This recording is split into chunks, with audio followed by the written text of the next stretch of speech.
Okay, what's up you guys? So right now we're gonna be making the dotted line effect in DaVinci Fusion, so let's get into it. So right now we have a fresh new timeline. You don't need to do a fresh new timeline, but I'm just doing it just for demonstration purposes. We're gonna head up here to Effects, and then back down here to Effects, and we're gonna drag in a Fusion composition clip. Drag it onto our timeline, that's right here.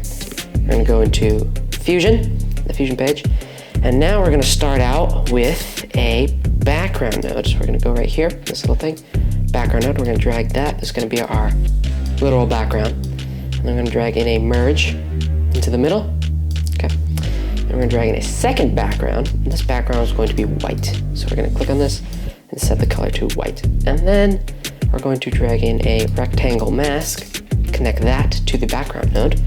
And now we connect the background node to the merge node. And now we have a white rectangle in our black background. So now uncheck solid in the rectangle mask, and then bring up the border width. We're going to set this to 0.01 in this case. And then the magic part right here is when we turn down length.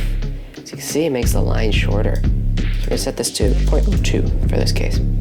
And now when we move the position, it moves that little line around and it bends around the corners, which is really what we want. This is the magic part.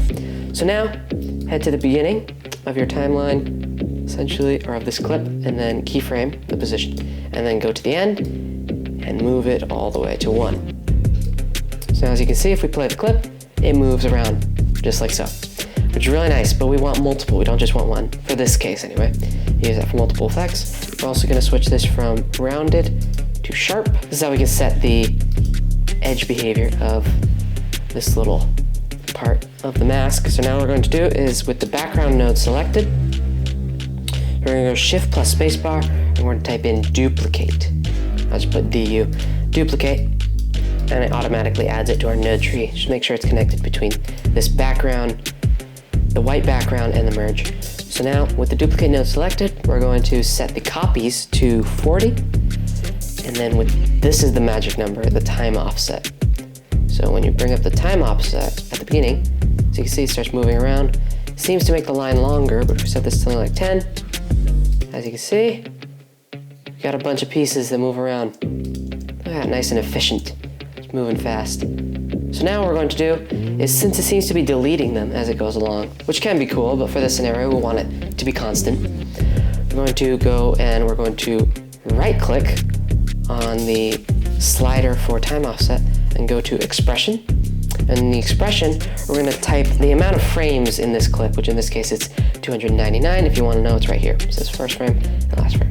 Okay, so 299, and we're going to go divided. You just put a slash and then drag this little plus on top of copies, and then it pops out right there. Okay, so now, as you can see, it's still kind of deleting them, which is not what we want.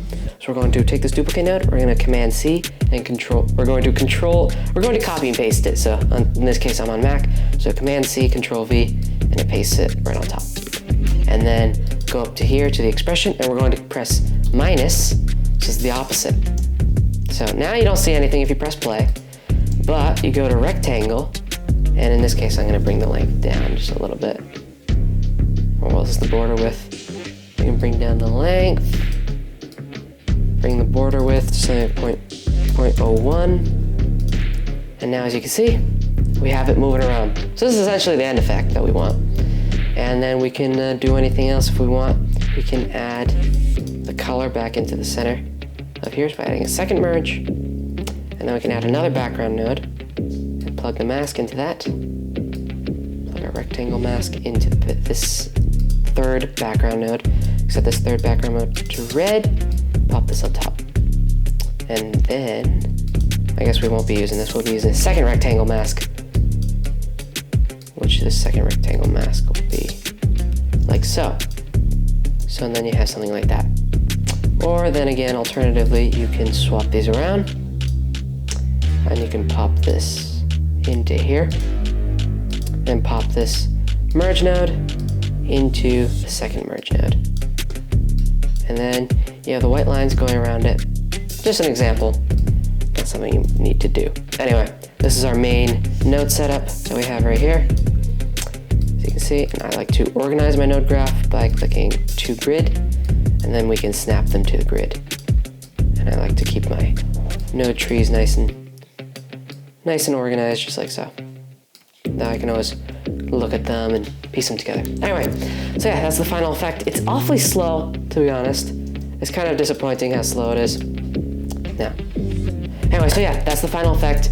It's kind of slow, which is kind of a caveat to using this method. I'm gonna see if I can optimize this method, but for right now, this is kind of you still have to like render it at like, for me anyway, it's like 1 frame per second.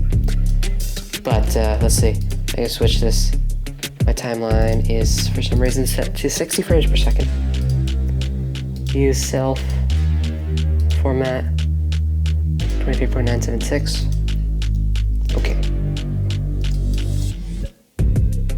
Okay, so that's a bit better. Anyway, so yeah, that's the tutorial, and I hope you guys like the effect. Catch you guys in the next one. Talk to you then. Peace.